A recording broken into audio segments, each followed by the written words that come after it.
The telegram that arrived at Hercule Poirot's immaculate flat in Whitehaven Mansions on that grey October morning bore the distinctive urgency that accompanies true mystery.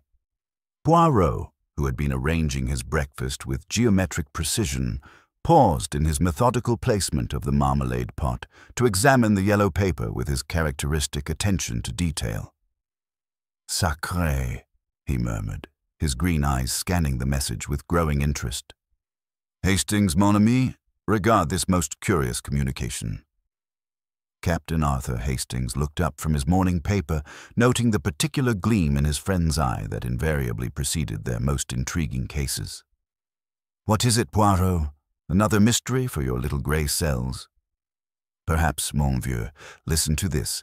Lady Evangeline Ashford found dead-stop circumstances. Most peculiar. Stop your immediate assistance required. Stop Greystone Manor, Surrey. Stop Dr. Pemberton." Poirot set down the telegram and smoothed his magnificent moustache thoughtfully. "Lady Ashford, you recall her, non? The woman they called the Oracle of Mayfair." Hastings frowned in concentration. "Good Lord, yes. Lady Evangeline Ashford, the spiritualist, made quite a name for herself with those prophetic dreams of hers. Society folk would pay handsomely to hear her nocturnal visions. Bit eccentric, but her predictions had an uncanny way of proving accurate. Précisément. And now she's dead under circumstances most peculiar, and Hercule Poirot is summoned."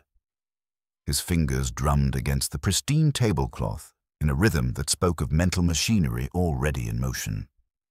"Tell me, Hastings, what strikes you as significant about the timing of this telegram?" "The timing?" Hastings consulted his pocket watch. "Well, it's just past 9 o'clock. Non, mon ami.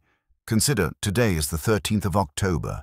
Lady Ashford was known for her superstitions, her belief in the significance of numbers, of patterns. That she should die on such a date." Poirot's eyes gleamed with the light of the hunter scenting prey. "This suggests something most deliberate, does it not?" Within 2 hours, the detective and his companion were aboard the morning train to Surrey, the autumn countryside, rushing past their window in a blur of amber and gold. Poirot sat with his customary perfect posture, his hands folded precisely in his lap, already constructing theories from the meager facts at their disposal. "Tell me what you know of this Dr. Pemberton who summoned us," Poirot requested, his gaze fixed on the passing landscape. Hastings consulted his notebook. "Dr. Marcus Pemberton, well-regarded physician, practices in Harley Street, but maintains a country practice as well. Clean reputation, no hint of scandal. He's been Lady Ashford's personal physician for nearly a decade." "Bonn, and this Greystone Manor?" "Lady Ashford's country estate. Quite grand, I'm told. She was famous for her house parties, weekend gatherings where she would hold her séances and dream interpretations, popular with artists, politicians, anyone seeking glimpses of the future." Hastings lowered his voice. "There were always rumors about the accuracy of her visions, you know. Some said she had sources beyond the spiritual realm." Poirot nodded slowly. "Ah, yes. The woman who spoke in dreams. But perhaps her dreams were not always as spontaneous as they appeared, eh? This, too, may prove significant." The train pulled into the small Surrey station precisely at noon, where Dr. Pemberton awaited them. He was a distinguished man in his 50s, with silver hair and intelligent eyes that currently held a haunted expression. His usually immaculate appearance showed signs of strain, his collar slightly askew, his hands trembling almost imperceptibly as he greeted them. "Mr. Poirot, Captain Hastings, thank God you've come. I confess I hardly knew whom else to turn to. The local constabulary seemed satisfied with their conclusions, but—" He shook his head as he led them toward a waiting motor car. "Lady Ashford was in perfect health when I examined her just last week. Her heart was strong, her mind sharp as ever, and the circumstances of her death—" "Ah, yes." Poirot settled into the motor car with his characteristic precision. "Pray tell us exactly what you discovered, Doctor." Dr. Pemberton's knuckles whitened as he gripped the steering wheel, navigating the narrow country lanes. It was her housekeeper, Mrs. Whitmore, who found her this morning. Lady Ashford was discovered in her private study, what she called her chamber of visions, seated at her writing desk as if she had simply fallen asleep. But she was cold, had been dead for hours. The peculiar thing is—" He paused, collecting himself. "She was found with a pen in her hand and a half-written letter before her. The letter was addressed to you, Mr. Poirot." Poirot's eyebrows rose sharply. "À moi? Most interesting. And what did this letter contain?" "That's just it. Only a single line was completed. The 13th dream was not a dream at all, but a warning. The serpent in the garden." The rest is a legible scrawl, as if she had been interrupted or overcome while writing. The motor car turned through impressive wrought-iron gates, and Greystone Manor came into view. It was a magnificent Elizabethan mansion, its grey stone walls mellowed by centuries of English weather. Perfectly maintained gardens stretched in all directions, and tall windows reflected the pale autumn sun. Yet there was something unsettling about the scene. Perhaps the unusual number of motor cars in the drive, or the drawn curtains in several windows despite the bright day. "The house party?" Dr. Pemberton explained, noting Poirot's observant gaze. "Lady Ashford was hosting her annual autumn gathering. 15 guests arrived Friday evening for a week-long stay. They're all still here, naturally. Inspector Bradshaw thought it best until the formalities are completed." As they approached the main entrance, Poirot noticed movement at an upstairs window, a figure in dark clothing who stepped back quickly when observed. The front door opened before they could knock, revealing a stern-faced woman whose red-rimmed eyes spoke of recent grief. "Mrs. Whitmore, I presume?" Poirot inquired gently. "Yes, sir. You must be Mr. Poirot. Her ladyship spoke of you often, said you were the only detective who truly understood the human heart." The housekeeper's composure wavered slightly. She seemed troubled these past few days, more so than usual before her gatherings. As they entered the grand foyer, Poirot's trained eye catalogued every detail: the fresh flowers suggesting normal household routine, the slight disarray of correspondence on the hall table, and most tellingly, the lingering traces of expensive perfumes, multiple fragrances indicating recent congregation of the house guests. "Before we meet these guests," Poirot said quietly, "I should very much like to examine Lady Ashford's study and this unfinished letter. And perhaps, Dr. Pemberton, you could tell us more about this 13th dream she mentioned." Dr. Pemberton and Mrs. Whitmore exchanged a meaningful glance. "That's what troubles us most, Mr. Poirot," the housekeeper said. According to her journals, Lady Ashford had recorded only 12 prophetic dreams this season. We've found no mention of a 13th dream anywhere in her papers. Poirot's green eyes gleamed with the particular satisfaction of a man who has just seen the first piece of a complex puzzle fall into place. "Ah, but perhaps, mes amis, that is precisely the point. The dream that was never recorded, the vision that was too dangerous to commit to paper. Voila, that may well be the key to everything." As they made their way through the elegant corridors of Greystone Manor, past portraits of long-dead Ashfords and beneath chandeliers that had witnessed centuries of secrets, Poirot could not escape the sensation that they were walking into a carefully orchestrated performance. Lady Ashford's mysterious death, her unfinished letter, the gathering of 15 suspects under one roof, it had all the hallmarks of a puzzle designed specifically for Hercule Poirot's unique talents. And somewhere in this house of shadows and whispered prophecies, a murderer waited, believing themselves clever enough to outwit the little Belgian detective who understood, perhaps better than anyone, that the most dangerous dreams are those that threaten to become reality. Mrs. Whitmore led them through corridors lined with ancestral portraits whose eyes seemed to follow their passage, finally stopping before a heavy oak door marked with an ornate brass nameplate reading "Chamber of Visions." The housekeeper's hands trembled as she withdrew a master key from her apron, and Poirot observed with characteristic attention the slight hesitation before she turned the lock. "The door was secured when you discovered Lady Ashford this morning?" he inquired gently. "Yes, sir, locked from the inside, as was her custom when working on her correspondence. I had to use this key." Mrs. Whitmore's voice caught slightly. She was very particular about her privacy during what she called her communion with the unseen. The room that greeted them was a curious blend of the mystical and the methodical. Heavy burgundy curtains blocked most natural light, while strategically placed lamps cast pools of golden illumination across Persian rugs and velvet-upholstered furniture. Bookshelves lined 3 walls, filled with volumes on dream interpretation, spiritualism, and psychology, alongside leather-bound journals. Yet beneath the theatrical atmosphere, Poirot's discerning eye detected the sharp organization of a practical mind. Filing cabinets discreetly positioned behind oriental screens, a modern telephone partially concealed beneath silk scarves. The scene of death.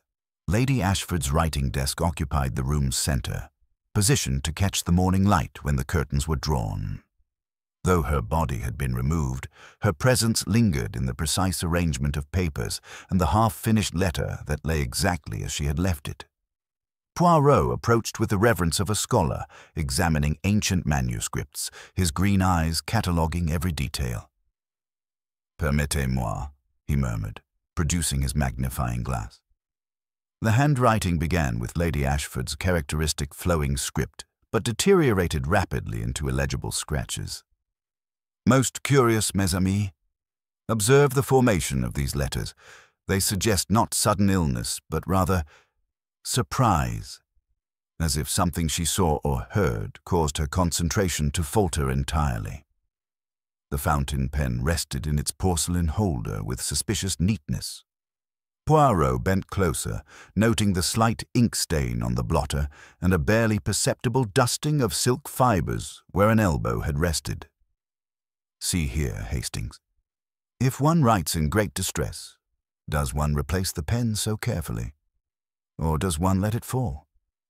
He touched the edge of the blotter delicately. She leaned forward as if straining to hear something, or perhaps whispering to herself. Physical evidence. Moving to the fireplace, Poirot discovered a small heap of ash and a partially burned fragment of blue paper that did not match the cream-colored greystone stationery. "A letter burned, and hurriedly," he observed, using a paper knife to extract the remnant. "But why destroy some correspondence while leaving others so carefully arranged? We have here the struggle between order and panic." On a side table sat a delicate tea service, cup and saucer with the faintest ring at the rim and a single dried droplet in the saucer. Poirot inhaled gently. Verbena, perhaps, and something else. Something bitter, but not quinine. "She took tisane at night," Mrs. Whitmore offered. "Verbena or chamomile. She found it soothing for her nerves." "At night, yes. But this letter," Poirot gestured to the unfinished correspondence. "When was it written?" The ink has barely dried beyond the surface. She did not write during the night, but much nearer to morning. His gaze shifted to the mantel clock, stopped at 7:20. "This timepiece, madame, did Lady Ashford habitually allow it to run down?" Mrs. Whitmore wrung her hands. "Sometimes, sir. She disliked the constant ticking when she was trying to concentrate on her visions." The locked room, mystery. Dr. Pemberton stepped forward, his professional demeanor reasserting itself. "I examined the room when Mrs. Whitmore summoned me. All windows were latched from the inside, no signs of forced entry. The local constable concluded natural causes. Lady Ashford had a history of mild angina, though nothing immediately life-threatening." Poirot nodded thoughtfully, then moved to examine the windows. The casements were indeed secure, the glass unbroken, and the drop to the garden below would challenge even the most athletic intruder. Yet something in the room's atmosphere troubled him, a faint, lingering scent that seemed out of place among the lavender and old leather. "There is something else," he murmured, inhaling delicately. The ghost of tobacco smoke, Apple blend, unless I am much mistaken. Lady Ashford, she did not smoke? Never, sir, Mrs. Whitmore replied firmly. She considered it a vulgar habit. Initial witness testimony. Tell me about yesterday evening, Poirot requested, settling into a chair with his characteristic precision. Lady Ashford's demeanour, her interactions with the house guests. Dr. Pemberton consulted his notebook. I dined with the party and observed Lady Ashford carefully, as was my habit. She seemed more agitated than usual, spoke repeatedly of shadow dreams that brought warnings rather than guidance.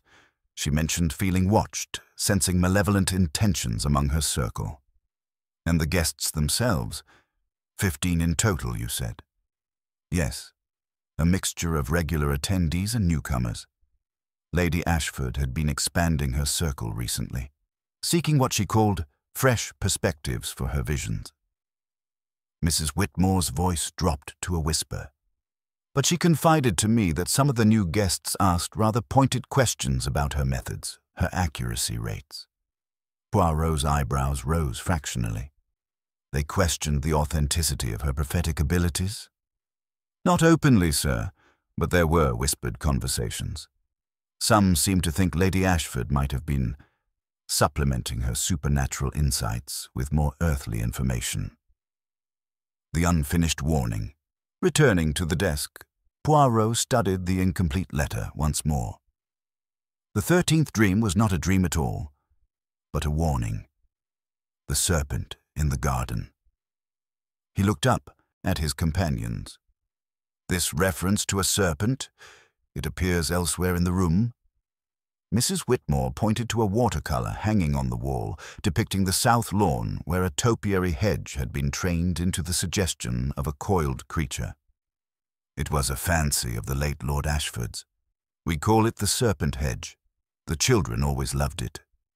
But Lady Ashford, perhaps, had come to see it differently, Poirot mused. A serpent in the garden suggests betrayal, does it not? Someone close, someone trusted, who harbours malicious intent. The sound of voices drifted up from the floors below, the murmur of 15 house guests confined by circumstance and police instruction, each potentially harbouring secrets they desperately wished to remain buried. Poirot straightened, his green eyes gleaming with the particular satisfaction of a hunter who has caught the first scent of his quarry. "Mes amis," he said quietly. Lady Ashford began a letter to Hercule Poirot because she feared for her life. She wrote of warnings and serpents because she had discovered something that threatened her safety. The question now becomes, which of her trusted guests had transformed from friend to enemy, and what secret was worth killing to protect? As they prepared to leave the Chamber of Visions, Poirot paused at the threshold, his hand resting on the doorframe. The room held its secret still, but he had gathered enough threads to begin weaving the truth. Somewhere in this house of whispered prophecies and hidden motives, a murderer waited, believing themselves clever enough to outwit the little Belgian detective who understood that the most dangerous dreams are those that threaten to become reality. The investigation had begun in earnest, and Hercule Poirot's little grey cells were already arranging the pieces of what promised to be a most intricate puzzle indeed. Inspector Bradshaw awaited them in the morning room, his square shoulders and bulldog jaw suggesting a man more comfortable with straightforward crimes than the subtle complexities that surrounded Lady Ashford's death. His manner toward Poirot was civil, but guarded, as though accommodating a distinguished guest whom he privately considered an unnecessary complication. Natural causes, most likely, Bradshaw stated firmly, consulting his notebook with the air of a man who preferred his mysteries solved quickly. Dr. Pemberton confirms it's entirely possible. Weak heart, advanced age, no signs of struggle. The door was locked from the inside, windows secure. We'll have the Home Office pathologist examine the body, of course, but I don't expect surprises. Poirot adjusted his tie with characteristic precision. Nature is often most convenient, Inspector, especially for those who rely upon her to conceal their handiwork. but perhaps we might speak with the assembled guests. I find that grief and shock have a way of loosening tongues most remarkably. The drawing room. Assembly. The drawing room at Greystone Manor buzzed with the peculiar tension that accompanies forced confinement among people who would prefer to be elsewhere. 15 house guests occupied the elegant space in carefully orchestrated clusters, their conversations pitched in the hushed tones reserved for houses of mourning. Yet Poirot, observing from the doorway with his characteristic stillness, detected undercurrents that spoke of anxiety rather than grief. "Regardez," he murmured to Hastings, his green eyes cataloguing the scene with methodical precision. "See how they position themselves. Not randomly, but with purpose. Some seek shadows, others claim the light. Each choice reveals character. Non." Near the marble fireplace, a distinguished gentleman with silver temples held court over 3 attentive listeners. His bearing suggested authority, accustomed to deference, and when he spoke, others instinctively leaned forward. The faint, sweet scent of apple tobacco clung to his clothing, the same distinctive aroma that had lingered mysteriously in the Chamber of Visions. "Sir Reginald Blackwood," Mrs. Whitmore whispered as they entered. "Member of Parliament, very influential in government circles. He's been attending Lady Ashford's gatherings for nearly 5 years." Beside Sir Reginald sat a woman whose beauty was as carefully constructed as a stage set. Her auburn hair caught the afternoon light with suspicious perfection, and her mourning attire somehow managed to be both appropriate and flattering. She dabbed at dry eyes with a lace handkerchief while maintaining animated conversation. "Miss Victoria Harrington," the housekeeper continued, "an actress, though not currently performing. She claims Lady Ashford helped develop her psychic sensitivity for dramatic roles." In the window alcove, a younger group clustered around easels and sketchbooks, their bohemian dress contrasting sharply with the room's formal elegance. A bearded man with paint-stained fingers gestured emphatically while describing something to his companions, his voice carrying despite obvious attempts at discretion. "Mr. Sebastian Cross, the painter," Mrs. Whitmore identified. "Quite talented, they say. Lady Ashford commissioned several portraits of herself in various spiritual states. During her trances, he claimed to capture the moment when earthly consciousness departed. Initial observations." Poirot moved through the room with deceptive casualness, his foreign accent and deferential manner encouraging people to speak more freely than wisdom might dictate. At a small writing desk, a woman in practical dress maintained the appearance of casual correspondence while her sharp eyes constantly swept the room. "Miss Eleanor Vance," he observed quietly to Hastings. "Lady Ashford's secretary. Notice the ink stain on her finger. Fresh, suggesting recent writing. Yet she claims to have retired early last evening." Near the terrace doors, a young man with nervous hands repeatedly consulted his pocket watch, while an older gentleman with military bearing observed everyone with the calculating gaze of a strategist. "Mr. Timothy Ashford, the grandnephew," Mrs. Whitmore had explained earlier. "Lady Ashford's likely heir. The gentleman beside him is Major Harrison Fitzgerald, retired intelligence service. Only his second visit to Greystone." The first interviews. "Ladies and gentlemen," Poirot announced, his voice carrying surprising authority despite its soft timbre. "I am Hercule Poirot. I understand this is a most distressing time, but for the sake of Lady Ashford, we must endeavour to find the truth. I shall speak with each of you individually, beginning with those who had the most recent contact with our dear departed hostess." He began with Dr. Pemberton in the quiet sanctuary of the library. The doctor, though clearly exhausted, maintained professional composure. "Lady Ashford seemed well yesterday evening, if somewhat preoccupied. She retired early, around 10:30, complaining of a slight headache. I offered her a mild sedative, but she declined."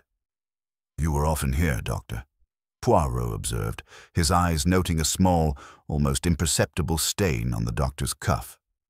"A trusted friend as well as physician?" Dr. Pemberton hesitated. Lady Ashford valued my discretion. Recently, she had been concerned about certain financial matters, and those shadow dreams I mentioned. She believed someone was attempting to undermine her work, perhaps even discredit her reputation. Interessant. And the tisane she took last night, who prepared it? Usually Mrs. Whitmore, but sometimes Lady Ashford would prepare it herself if working late. I saw an empty cup on her desk this morning, though the saucer showed signs of hasty consumption, unusual for her normally precise habits. Next came Miss Eleanor Vance, entering with practiced efficiency. She spoke in measured tones, providing dates and appointments with unnerving accuracy. Lady Ashford had a full schedule yesterday, Mr. Poirot. She seemed quite animated, discussing new research into ancient prophecies. She sent me to bed early, saying she wished to work undisturbed. And the incomplete letter addressed to me? Poirot inquired delicately. Did Lady Ashford often write personal correspondence so late? Only when she had something particularly urgent to convey. She mentioned feeling uneasy that evening, a sense that something was amiss within the house. Miss Vance's usually steady hands showed a subtle tremor. She often had premonitions, you see. Sometimes they were quite unsettling. Emerging contradictions. When Timothy Ashford entered, still clutching a silk handkerchief, his dramatic sighs seemed calculated for effect. This is a tragedy, Mr. Poirot. My dear aunt, taken just when she was on the cusp of a groundbreaking discovery. A discovery, Monsieur Finch? Of what nature? She spoke of a hidden legacy, a secret fortune tied to one of her ancient prophecies. Said it would change everything for her family. He dabbed his eyes theatrically. She was always so generous. I had hoped she might fund my latest exhibition. My art is rather avant-garde, not easily appreciated. Poirot noted the expensive handkerchief, the well-tailored mourning clothes, the gold watch chain. For a struggling artist, Timothy Ashford seemed remarkably well appointed. The web tightens. As the afternoon progressed, Poirot gathered threads that would soon weave into a pattern. Sir Reginald's nervous habit of reaching for his pipe when questioned about his whereabouts. Miss Harrington's theatrical grief that never quite reached her calculating eyes. Major Fitzgerald's military precision in recounting his evening, almost as if rehearsed. Mes amis, Poirot murmured to Hastings as they stepped onto the terrace. Observe how quickly atmosphere changes when questions are asked. Fear is a most revealing emotion, and this house fairly vibrates with it. The afternoon sun slanted through tall windows, casting long shadows across Persian carpets and polished wood. In those shadows, Hercule Poirot saw the outline of a mystery that would test all his considerable skills. Lady Ashford's final warning echoed in his mind. The serpent in the garden was indeed among them, coiled and ready to strike again if threatened with exposure. But which of these 15 carefully composed faces concealed the heart of a murderer? The politician with his telltale tobacco, the secretary with her suspicious ink stains, the nephew with his convenient inheritance, or perhaps someone else entirely?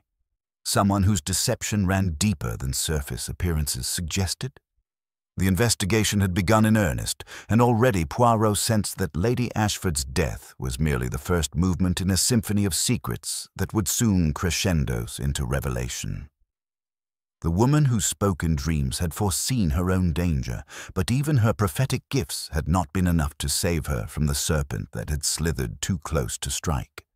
Tomorrow would bring deeper questioning, more careful observation, and perhaps the first crack in someone's carefully constructed facade. For now, Hercule Poirot was content to let his little grey cells arrange the pieces of this most intriguing puzzle, confident that truth, like cream, would eventually rise to the surface. The morning after the initial interviews brought a curious development that would reshape the entire investigation. Dr. Pemberton arrived at breakfast with news that cast Lady Ashford's death in an entirely new light, his usually composed demeanor betraying signs of professional concern. "I've received preliminary results from my colleague at St. Bartholomew's," he announced quietly. Mr. Poirot and Inspector Bradshaw in the privacy of the morning room. Lady Ashford's blood contained traces of atropine, a derivative of belladonna, not sufficient to cause immediate death, but enough to induce disorientation, perhaps even hallucinations. Poirot's green eyes sharpened with interest. Belladonna, you say? Most illuminating, Doctor. This suggests not a sudden natural death, but rather a carefully orchestrated decline.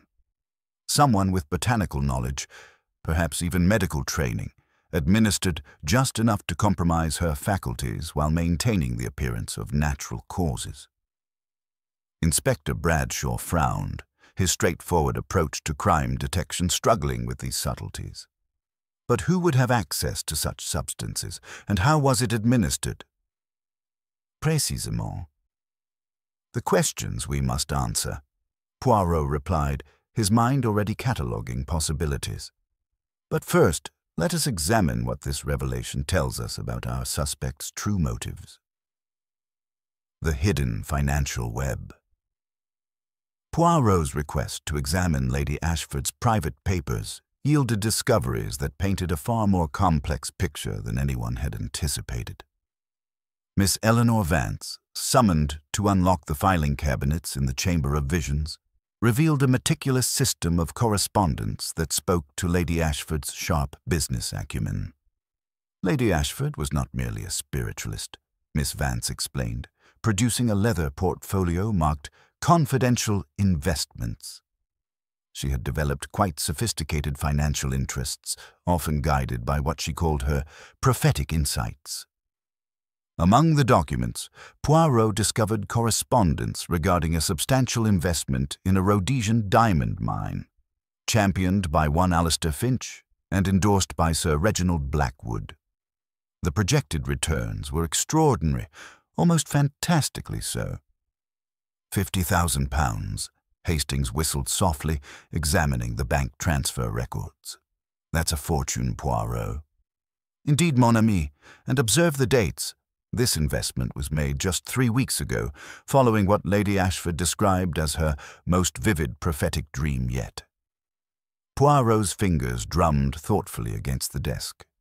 But dreams, as we know, can sometimes be induced by more earthly influences. The secret diary. Hidden beneath a stack of routine correspondence, Poirot discovered a small green leather journal that differed markedly from Lady Ashford's usual spiritual diaries. This volume contained sharp, incisive observations about her house guests, observations that suggested a woman far more worldly than her public persona indicated.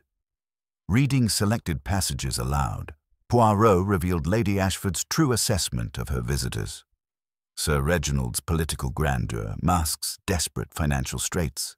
His interest in my prophetic abilities stems not from spiritual curiosity, but from urgent need for profitable investment, guidance. Another entry proved equally revealing. Victoria Harrington's theatrical training serves her well in manufacturing psychic sensitivity. She studies my guests with predatory intensity, particularly those with political influence or financial resources.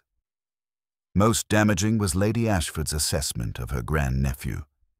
Timothy speaks of inheritance with unseemly eagerness. His recent prosperity, expensive clothes, fine art supplies, suggests income sources beyond his modest artistic sales. He retains his childhood key to the garden gate, which he uses for clandestine meetings I have yet to understand. Deepening suspicions. The afternoon brought individual interviews that revealed the intricate web of deception surrounding Lady Ashford's final days. Sir Reginald, when pressed about the diamond mine investment, admitted to desperate financial circumstances. My political career requires substantial expenditure, he confessed reluctantly. Entertainment, influence, the maintenance of appropriate appearances, it all costs far more than parliamentary salary provides.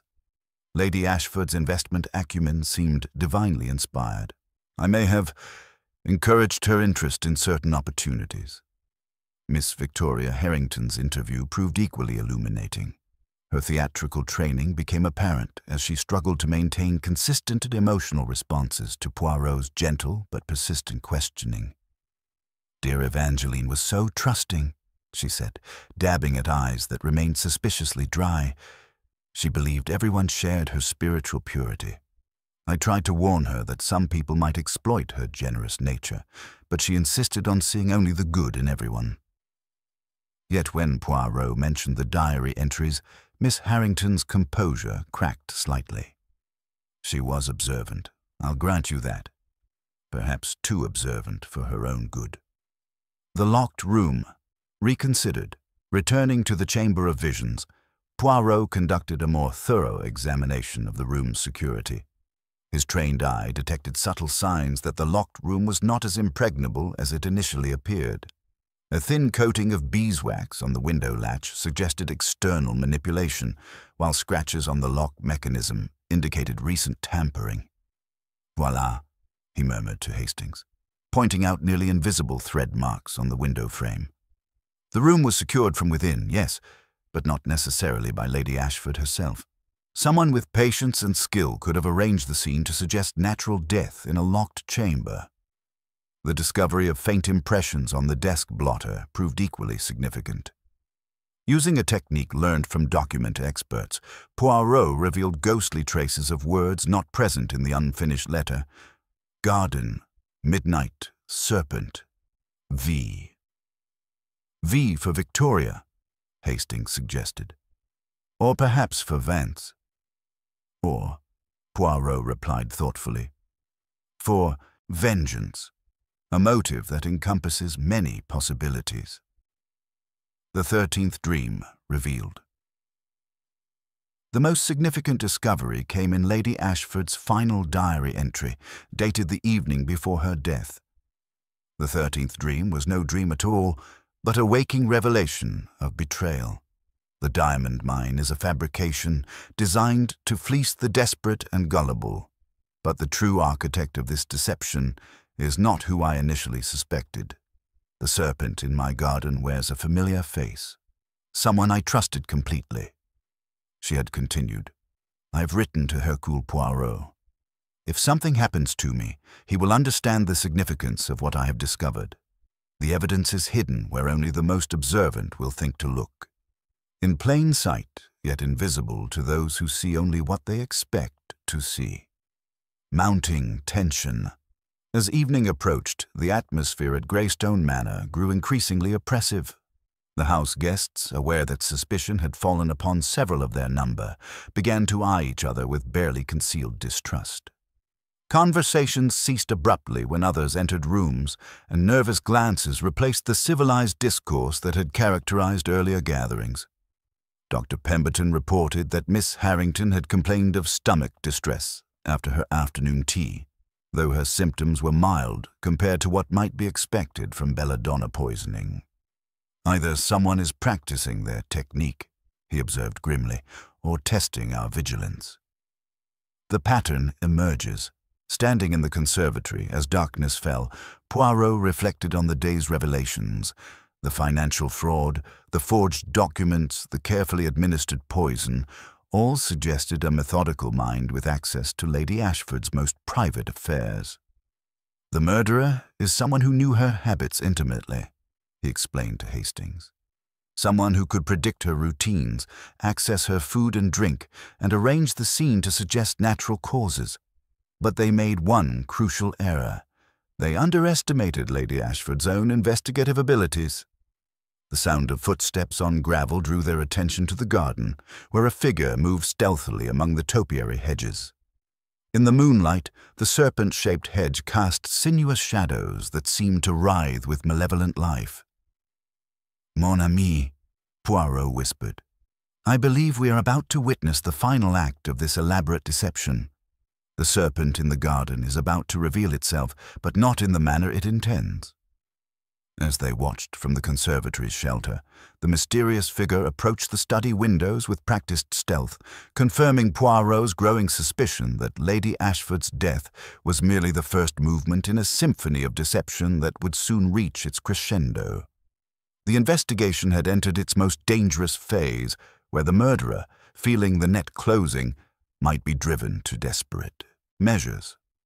But Hercule Poirot's little grey cells were already arranging the final pieces of this most intricate puzzle, preparing for the confrontation that would expose the serpent's true identity and bring justice for the woman who spoke in dreams.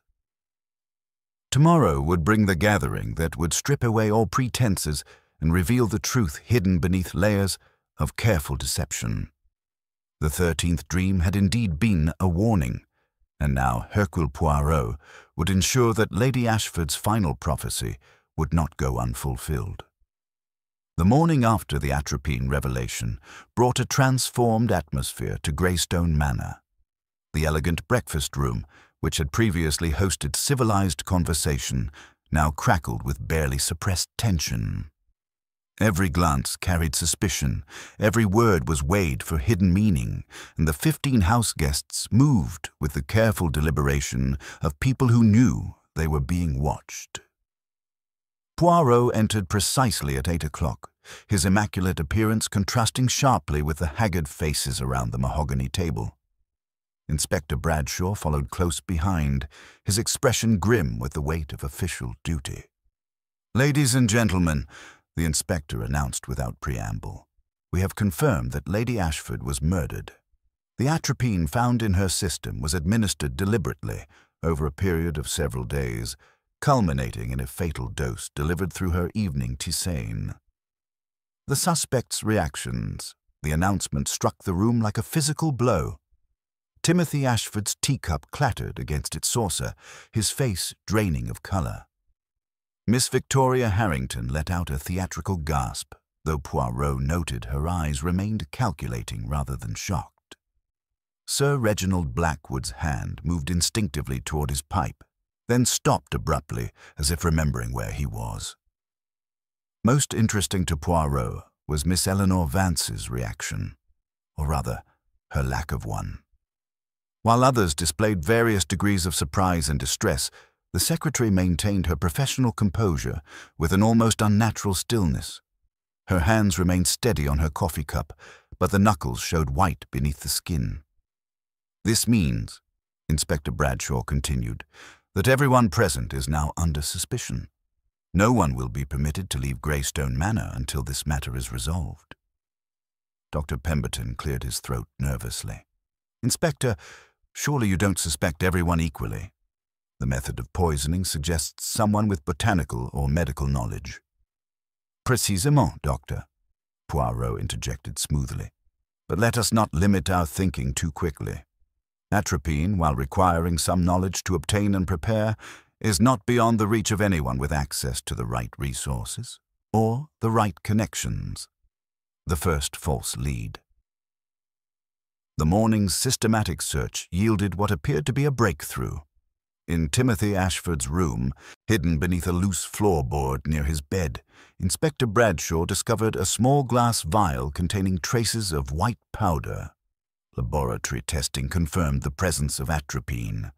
Timothy's protestations of innocence echoed through the manor's corridors as he was brought before Poirot and the inspector. "It's not mine. Someone planted it there. Why would I be so stupid as to hide evidence in my own room?" "Desperation makes fools of clever men," Inspector Bradshaw replied grimly. "You stand to inherit your aunt's entire estate, Mr. Ashford. That's motive enough for murder." But Poirot remained thoughtfully silent, his green eyes studying Timothy's face with characteristic intensity. The young man's distress appeared genuine, and his question about the stupidity of hiding evidence in his own room showed a logic that didn't align with the careful planning evident in Lady Ashford's murder. "Tell me, Monsieur Timothy," Poirot said quietly, "this vial, have you seen it before?"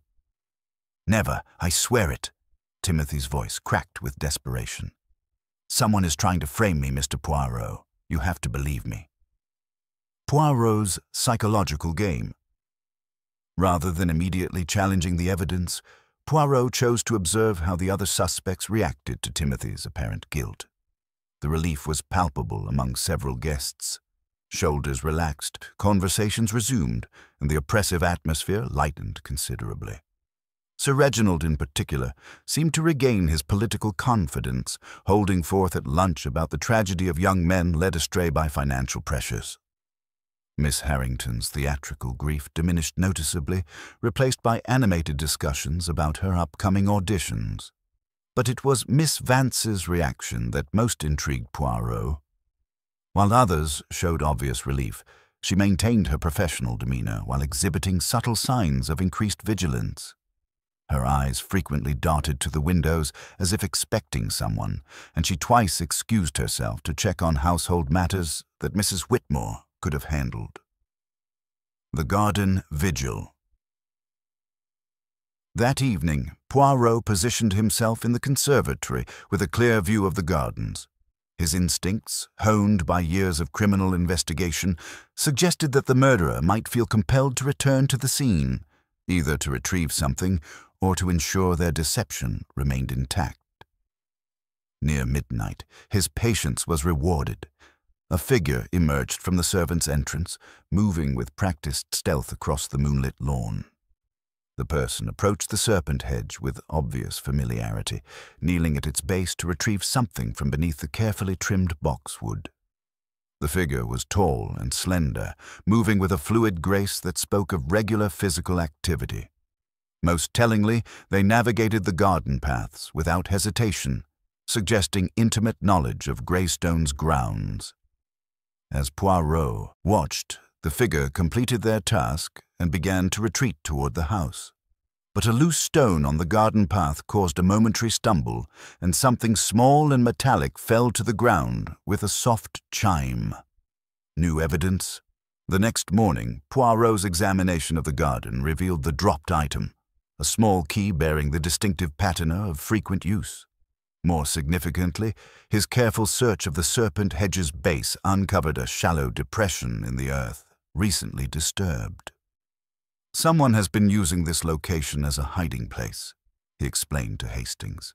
"The key suggests access to areas of the house not generally available to guests, and the timing of last night's retrieval, following Timothy's apparent guilt, suggests our true culprit felt safe to collect evidence they had previously hidden." The key proved to fit the garden gate's lock, but more importantly, it also opened several service doors throughout the manor, doors that would allow someone to move about the house unobserved during the night hours. Doubts about the obvious.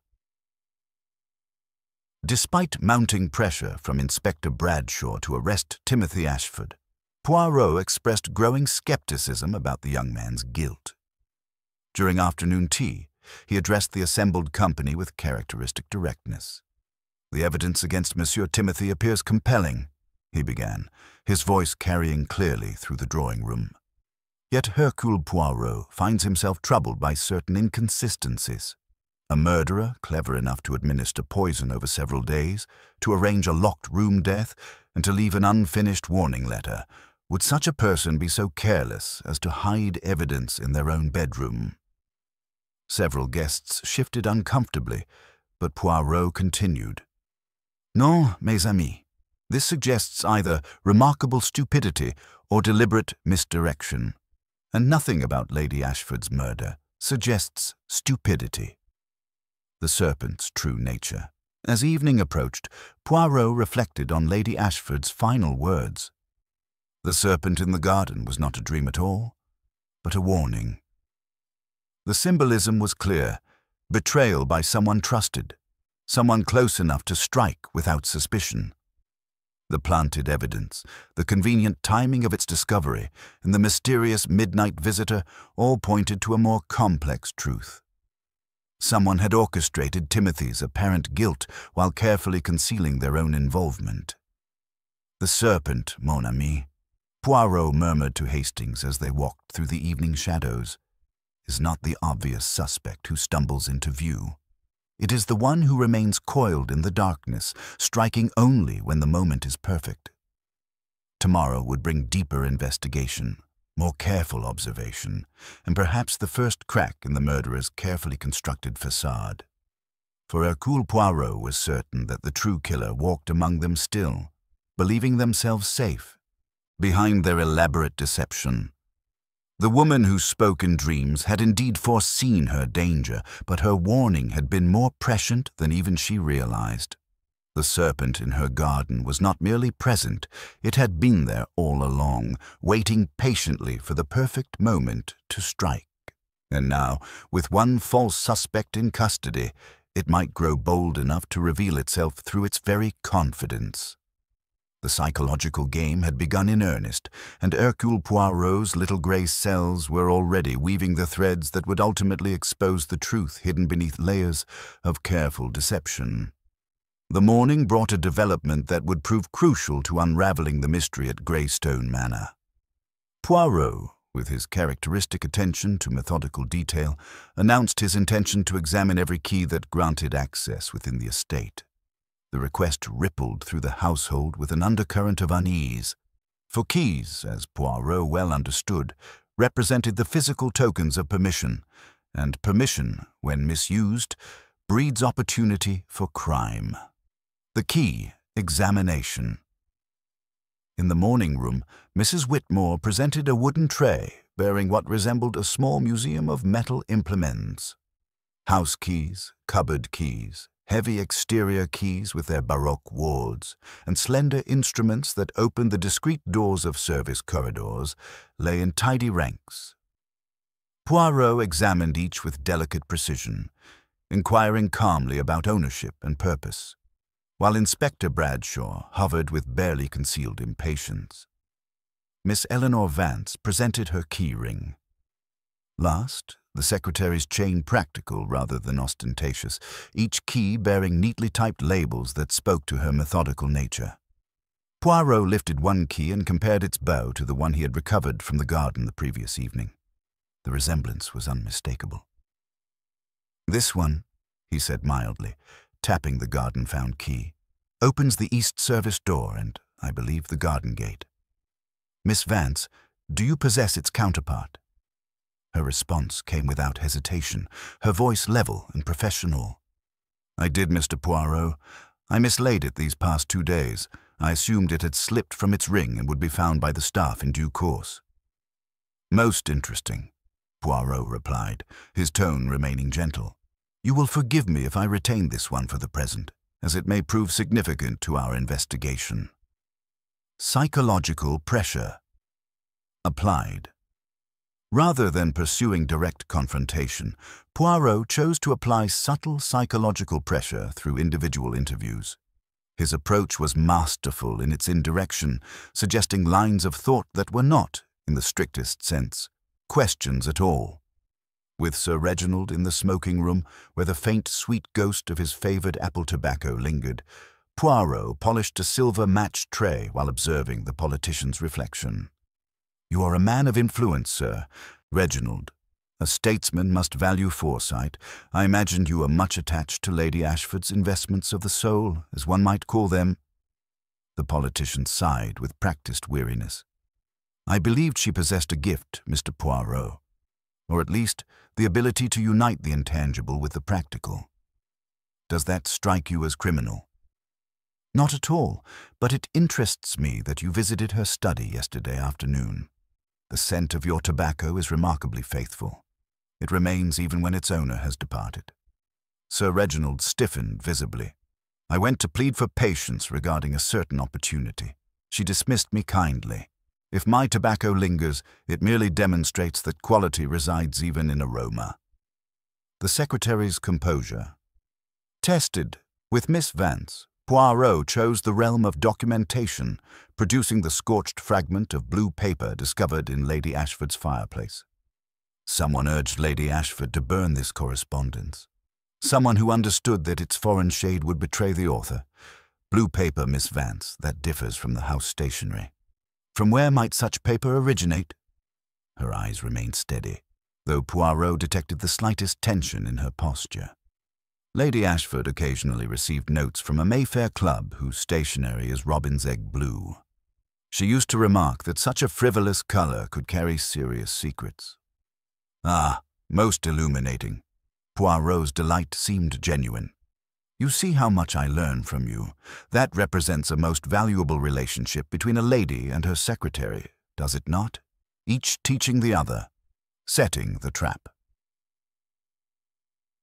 That afternoon, Poirot implemented a stratagem of elegant simplicity.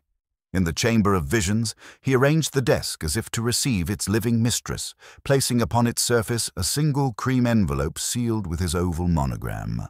Inside lay blank paper, but outside, where the monogram would be noticed by anyone leaning close, he wrote 4 words in his precise hand: "Evidence of 13th dream." "Mr. Poirot," Hastings protested quietly, "isn't that rather transparent?" "But of course, mon ami," Poirot replied with evident satisfaction. "We shall be as clear as glass. The murderer believes themselves clever. We must allow that vanity a stage upon which to perform." With meticulous care, Poirot attached a fine black thread to the envelope's corner, securing it with a microscopic dab of gum to the drawer's edge. If the envelope were moved, the thread would break. A simple contrivance, but often the simplest proved most effective. The bait takes effect.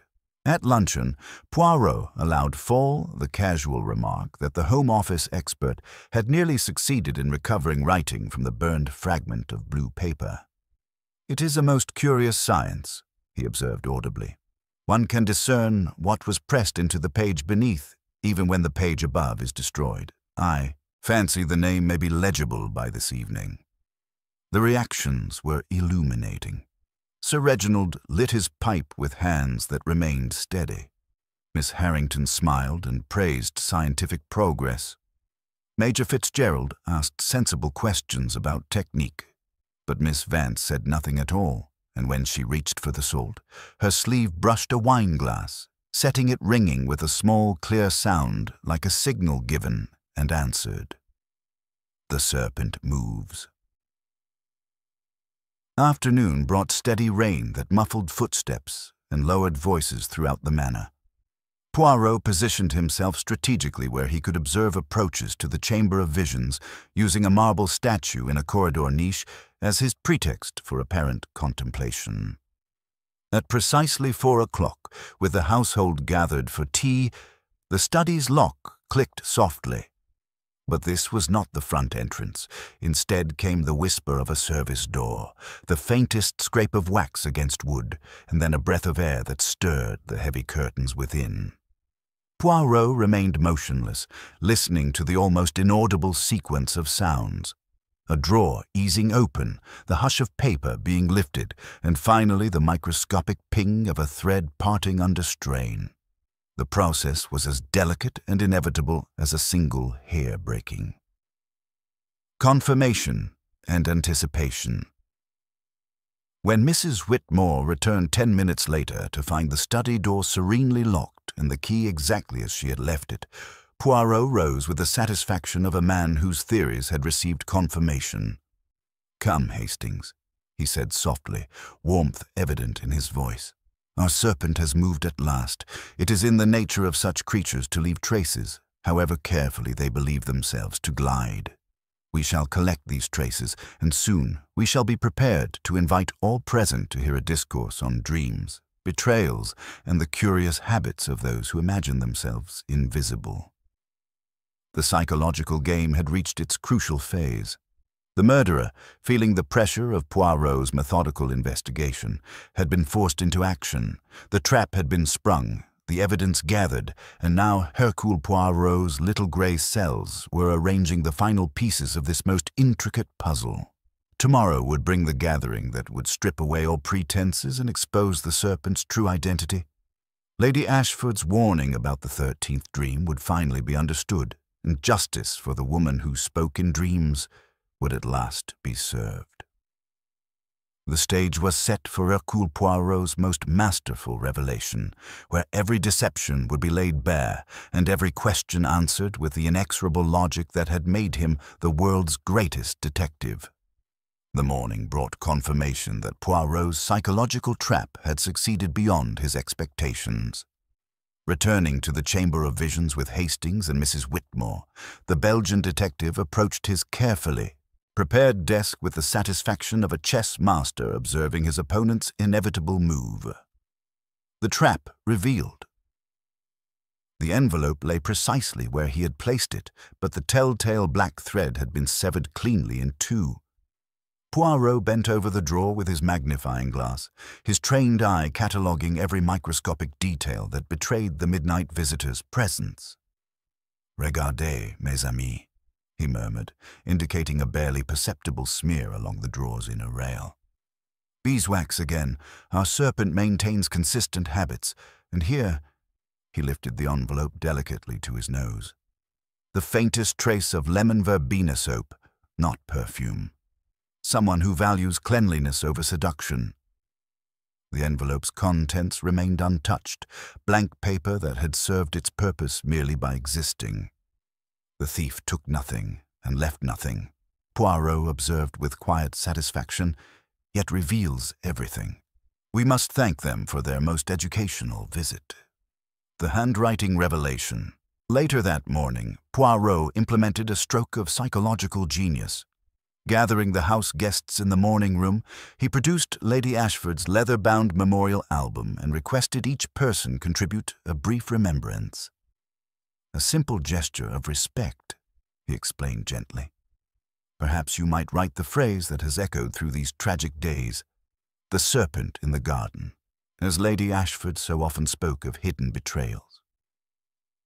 The guests complied with British docility, each taking the pen in turn. Sir Reginald wrote with the firm, impatient pressure of a man accustomed to signing important documents.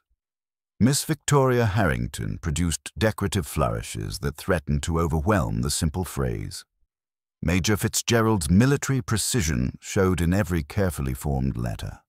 But when Miss Eleanor Vance stepped forward, Poirot observed not her hand but her wrist, the way the bones shifted beneath the skin as she positioned the album. She adjusted the book to her left, turning the page slightly and bringing her body over it with practiced efficiency. The pen settled in her left hand with perfect economy, and she wrote quickly, without hesitation, with the fluid motion of someone who rarely needed to look down at her work. "Très intéressant," Poirot murmured to Hastings afterward, closing the album with ceremonial care. Left-handed writing, executed with the confidence of long practice, yet Lady Ashford's unfinished letter showed right-handed deterioration. Someone interrupted her, someone she trusted enough to turn toward, leaving her vulnerable to whatever caused that final, fatal distraction. Escalating pressure. The afternoon brought a development that confirmed Poirot's growing certainty about the murderer's identity. A note appeared beneath his door, written on the distinctive robin's egg blue paper that Miss Vance had so helpfully identified as belonging to a Mayfair club. "Leave the 13th dream asleep, Monsieur Poirot," the message read in precise handwriting. "The garden keeps its own counsel." Hastings frowned as Poirot examined the paper with his magnifying glass. "That's rather direct, isn't it? Almost like a confession." "Au contraire, mon ami. Observe the correct diacritic on my name. Most English hands omit such details. This suggests someone meticulous, someone who takes pride in precision even when delivering threats."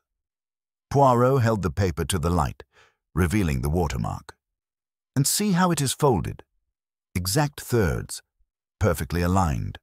This is the fold of the filing system of the professional secretary who labels her keys and organizes her employer's correspondence." The hidden evidence. That evening, following an instinct honed by decades of criminal investigation, Poirot returned to the Chamber of Visions. Lady Ashford's words echoed in his mind. Evidence hidden in plain sight, yet invisible to those who see only what they expect to see. His methodical examination of the bookshelves yielded the breakthrough he sought. In a heavy volume on dream interpretation, Onerocritica, pressed between pages that showed no signs of recent reading, he discovered a folded sheet of cream greystone stationery, sealed with violet wax. The letter, written in Lady Ashford's flowing script, contained her final testament. "If you are reading this, Monsieur Poirot, then my fears have proved justified. The serpent I nurtured in my garden has indeed struck. The 13th dream revealed not future prophecy, but present betrayal. My most trusted confidant has been feeding false information to my network, orchestrating my downfall while positioning themselves to inherit everything I've built. She continued. The diamond mine fraud was merely the final stroke. Eleanor has been systematically undermining my reputation while appearing to serve my interests.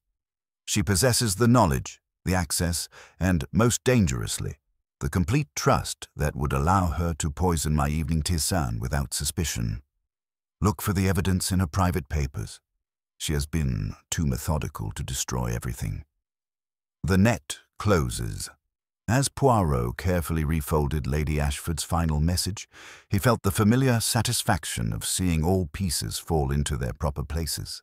The psychological pressure, the physical evidence, and now the victim's own testimony created an unbreakable chain of proof. "Tomorrow evening, Hastings," he said quietly, pocketing the precious document.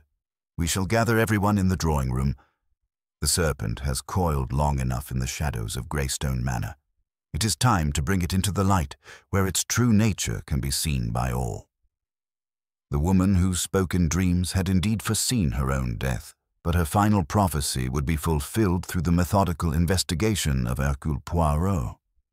The 13th dream, the waking nightmare of betrayal by a trusted friend, would soon be exposed in all its malevolent detail, bringing justice for Lady Ashford and closure to the mystery that had haunted the elegant halls of her beloved manor. The stage was set for the final confrontation, where truth would triumph over deception and the serpent's long masquerade would finally come to its inevitable end. The morning after Lady Ashford's hidden testament came to light brought a palpable shift in the atmosphere at Greystone Manor. The elegant corridors seemed to whisper with secrets, and every shadow held the potential for revelation. Poirot, with his characteristic precision, announced his intention to conduct a thorough search of the premises, beginning with the personal quarters of all residents and guests. The methodical investigation. Inspector Bradshaw, now fully convinced of the case's complexity, obtained the necessary warrants with surprising efficiency. The search began systematically, room by room, with Poirot's trained eye cataloguing every detail that might reveal the serpent's true identity. The examination of Miss Eleanor Vance's quarters proved to be the breakthrough they sought.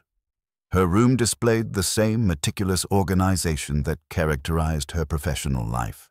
Every item in its designated place, correspondence filed with mathematical precision, even her modest jewelry arranged by frequency of use.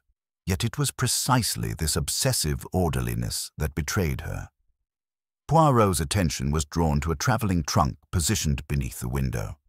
Though Miss Vance claimed to have arrived 3 days earlier, the brass corners showed fresh scratches, and the dust pattern around its base suggested recent movement.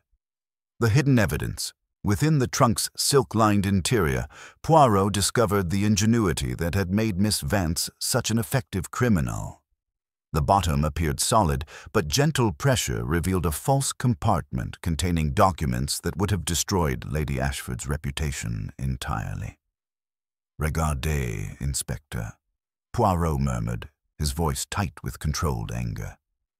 "Here we have forged correspondence purporting to show Lady Ashford's complicity in investment fraud. Letters that never existed, testimonials from witnesses who never spoke, financial records that paint her as a sophisticated criminal rather than a victim." Among the papers lay a small glass vial identical to the one planted in Timothy Ashford's room, still containing traces of white powder. More damning still was a detailed journal in Miss Vance's precise handwriting, documenting her systematic campaign to undermine her employer while positioning herself as the innocent secretary, caught in a web of spiritual charlatanism. The complete scheme. Revealed. The journal entries painted a picture of methodical malice that chilled even Poirot's experienced sensibilities. Miss Vance had documented her gradual increase of atropine doses, timing them to coincide with Lady Ashford's most important business decisions. The poison had been administered not to kill immediately, but to create the appearance of declining mental faculties. "Look at this entry from 2 weeks ago," Inspector Bradshaw read aloud, his voice heavy with disgust. "EA showing increasing confusion during client consultations. Her reputation for accuracy is beginning to suffer, exactly as planned. Soon she will be seen as a delusional old woman whose financial advice should be ignored." The final entries revealed the murder's true catalyst. Lady Ashford had discovered not only the diamond mine fraud, but Miss Vance's role in orchestrating the entire deception. The secretary had been selling Lady Ashford's client information to investment swindlers while maintaining her position as the trusted confidant. Psychological pressure applied. Rather than immediately confronting Miss Vance with this evidence, Poirot chose to apply psychological pressure through seemingly innocent interactions. At afternoon tea, he made casual mention of the Home Office expert's progress in recovering text from burned documents. "It is remarkable what modern science can achieve," he observed, his voice carrying clearly through the drawing room. "Even when correspondence is reduced to ash, the impressions left on underlying surfaces can be recovered. I believe we shall have several names by tomorrow evening." Miss Vance's reaction was subtle but telling. Her teacup rattled almost imperceptibly against its saucer, and when she reached for the sugar, her sleeve brushed against a crystal glass, setting it ringing with a clear, nervous chime. The serpent's growing desperation. As evening approached, Miss Vance's composure began to show hairline cracks. She excused herself twice from dinner to attend to household matters that Mrs. Whitmore could easily have handled. Her usual efficient movements became slightly hurried, and Poirot noticed her eyes, frequently darting toward the windows, as if calculating escape routes. During coffee in the drawing room, Poirot implemented his master stroke. He approached Miss Vance with apparent casualness, complimenting her organizational skills, while producing a leather portfolio marked Evidence Inventory. "Your methodical nature would be invaluable in cataloging our discoveries," he said gently. "Perhaps you might assist in organizing these documents we found today.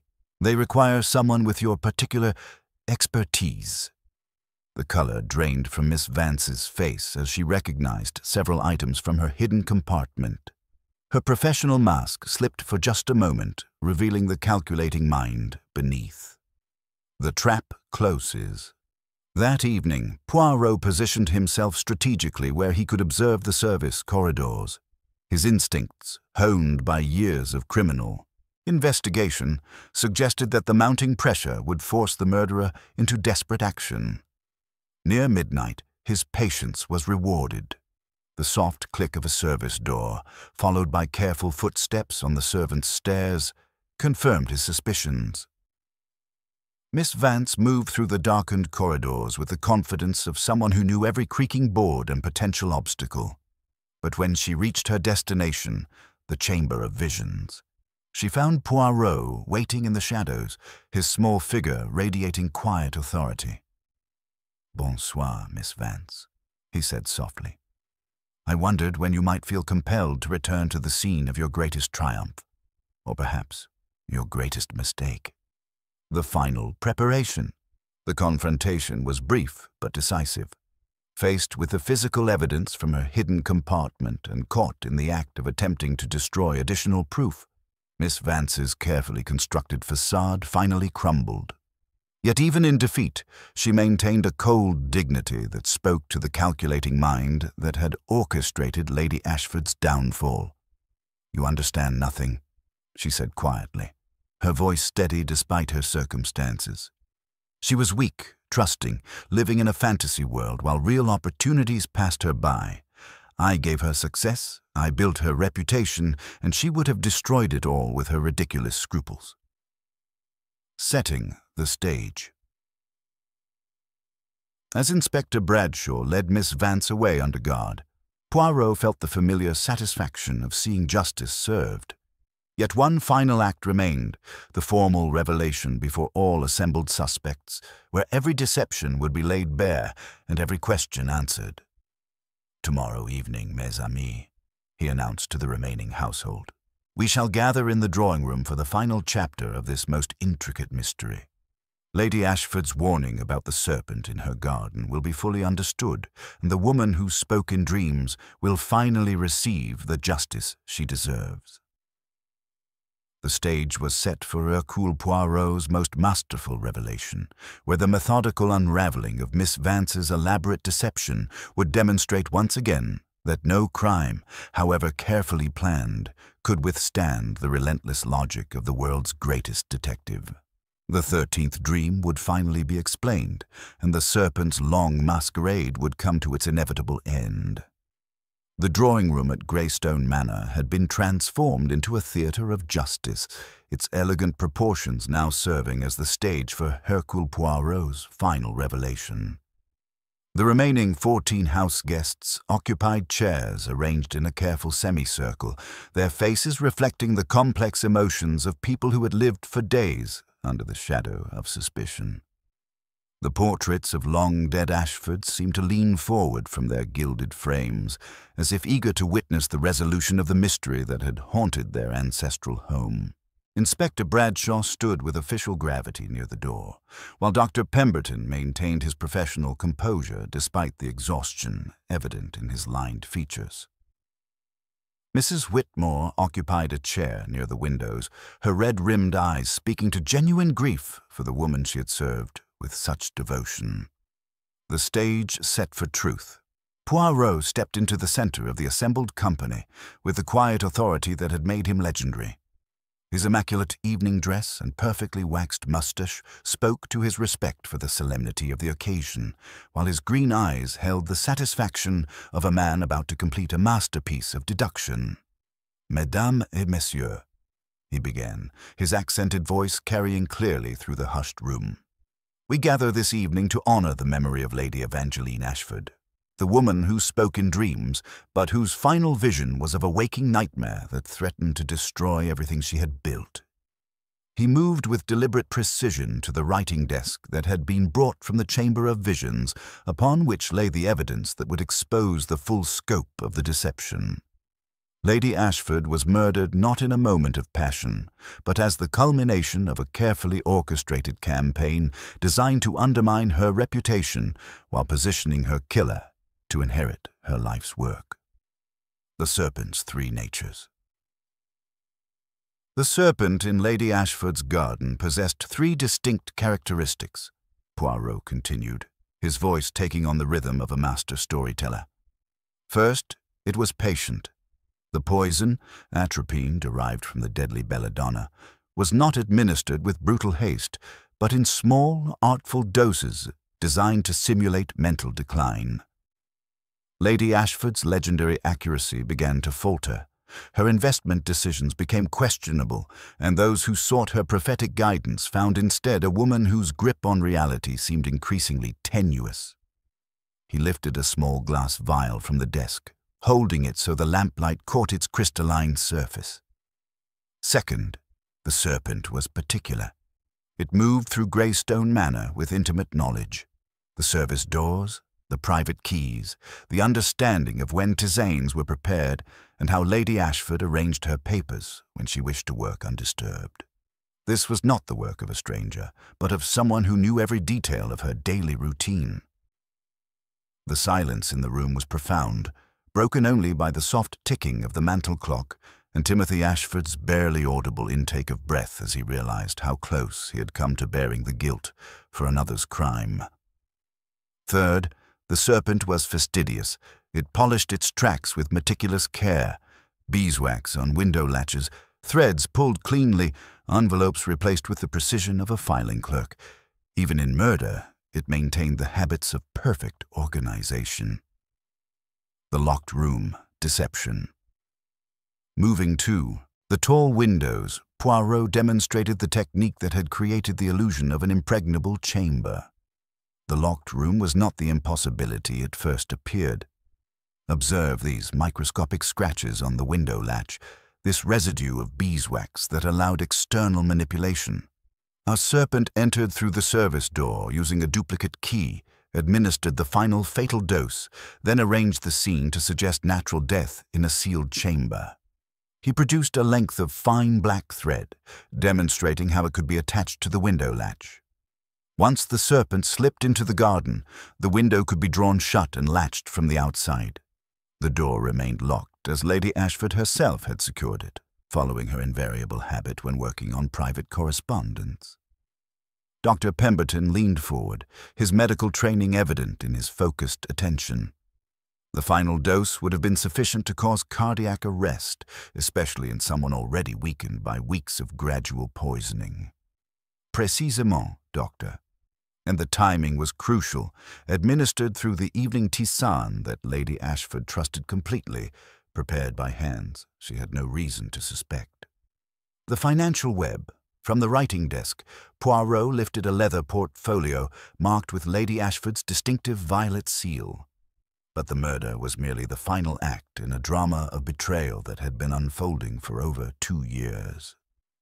The diamond mine investment that cost Lady Ashford £50,000 was a complete fabrication, orchestrated by someone with intimate knowledge of her business methods and client relationships. He opened the portfolio to reveal correspondence that painted a picture of systematic fraud. The killer had been selling information about Lady Ashford's clients to investment swindlers, creating a network of deception that used her reputation as spiritual advisor to legitimize financial crimes. When Lady Ashford discovered this betrayal, her death became inevitable. Sir Reginald Blackwood shifted uncomfortably in his chair, his hand moving instinctively toward his pipe before falling away. Are you saying someone was using her prophetic abilities as a front for criminal enterprise? Not her abilities, Sir Reginald, but her reputation. The killer understood that people would invest based on Lady Ashford's spiritual insights, never suspecting that those insights had been carefully manufactured to serve criminal purposes. The serpent revealed. Poirot paused, allowing the weight of revelation to settle over the room like a physical presence. The 13th dream was not a prophetic vision, but a waking recognition of betrayal by someone who had been systematically destroying her life while maintaining the facade of devoted service. The serpent in Lady Ashford's garden was not a stranger or casual acquaintance, but the person she trusted most completely. His green eyes moved deliberately across the assembled faces before settling on the empty chair that had been positioned slightly apart from the others. Miss Eleanor Vance, Lady Ashford's private secretary, had been conducting this campaign of destruction with the methodical precision that characterized all her work. Her position of absolute trust, her access to confidential information, and her intimate knowledge of Lady Ashford's habits made her the perfect instrument of betrayal. The evidence. Presented. From a second portfolio, Poirot produced the journal discovered in Miss Vance's hidden compartment. Here, in her own precise handwriting, we find the documentation of her crimes. The gradual increase of atropine doses, the timing of financial frauds, the systematic undermining of Lady Ashford's reputation, all recorded with the same meticulous attention to detail that made her such an efficient secretary. He opened the journal to a marked page, his voice taking on the cadence of judgment. Listen to this entry from 3 days before the murder. EA is becoming suspicious of the diamond mine investment. Her questions are more pointed, her trust in my recommendations wavering. The final phase must be implemented before she can expose the entire operation. Miss Victoria Harrington's theatrical instincts finally failed her, and she pressed a handkerchief to her lips with genuine shock. Eleanor, but she was so devoted to Lady Ashford. We all saw how efficiently she managed everything. Exactement, mademoiselle. That efficiency was both her greatest asset and her ultimate downfall. She documented everything, believing her meticulous records would protect her from suspicion. Instead, they became the very evidence that exposed her guilt. The psychological truth. Poirot moved closer to the center of the room, his voice dropping to the intimate tone he reserved for the most profound revelations. Miss Vance's motive was as complex as her method. She had spent years building Lady Ashford's reputation while secretly resenting her employer's success. The secretary who organized the correspondence, managed the appointments, and maintained the files began to believe that she, not Lady Ashford, was the true architect of the spiritual empire they had built together. He produced Lady Ashford's final hidden letter, the testament that had ultimately sealed Miss Vance's fate. Lady Ashford understood this psychology of resentment. In her final message, hidden where only the most observant would think to look, she wrote, "The serpent I nurtured in my garden has indeed struck. Eleanor has been systematically undermining my reputation while appearing to serve my interests. She possesses the knowledge, the access, and most dangerously, the complete trust that would allow her to poison my evening tisane without suspicion." The final clues. Even in her final moments, Lady Ashford continued to leave clues for those who would seek justice. The unfinished letter addressed to me, the burned fragment of blue paper that revealed her correspondent's identity, the careful positioning of evidence that would survive her killer's attempts at concealment, all spoke to a mind that remained sharp even as poison coursed through her veins. Poirot held up the small key recovered from the garden. This key, dropped during Miss Vance's midnight retrieval of evidence from the serpent hedge, opened not only the garden gate, but several service doors throughout the manor. It allowed her to move unobserved during the crucial hours when the murder was committed and the scene arranged. Justice served. Inspector Bradshaw stepped forward, his voice carrying the weight of official authority. "Miss Eleanor Vance has confessed to the murder of Lady Evangeline Ashford. The evidence Mr. Poirot has uncovered ensures that she will face the full consequences of her actions. She will be charged not only with murder, but with the extensive financial frauds that preceded it." The drawing room remained silent as the magnitude of the betrayal settled over the assembled company. The woman they had known as the efficient, trustworthy secretary had been systematically destroying the very person she appeared to serve with such dedication. The philosophical resolution.